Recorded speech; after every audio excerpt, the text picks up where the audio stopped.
उत्पादक शेतकऱ्यांना दिलासा देण्यासाठी केंद्र शासनाने तातडीने उपाययोजना कराव्यात अशी मागणी सटाणा नगर परिषदेच्या शिवसेनेच्या नगरसेविका जयश्रीताई गरुड यांनी केली आहे। त्यांनी प्रति क्विंटल 3000 रुपये हमीभाव जाहीर करण्यासोबतच निर्यातीबाबत कायमस्वरूपी धोरण आखून कांदा विक्रीला चांगला बाजारभाव मिळवण्याची गरज असल्याचे आवाहन केले आहे।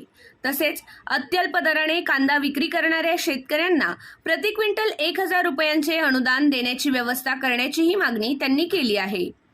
गरुड यांनी या निवेदनाची सादरीकरणे केंद्रीय सामाजिक न्याय मंत्री नामदार रामदास आठवले यांना केली असून पंतप्रधान नरेंद्र मोदी, वाणिज्य मंत्री पीयूष गोयल आणि कृषी मंत्री शिवराज सिंग चौहान यांच्याकडे पाठपुरावा करण्याची गळ घातली आहे।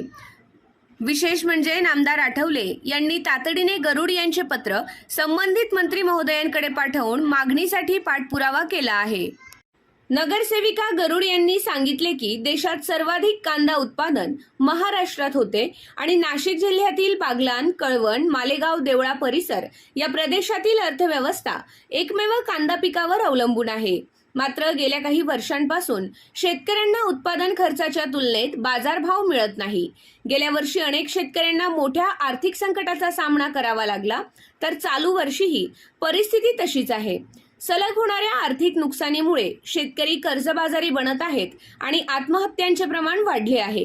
गरुड यांनी नामदार आठवले यांच्याशी कांदा प्रश्नासोबत प्रभागातील कामकाजाबाबतही चर्चा केली आणि निवेदन सादर केले।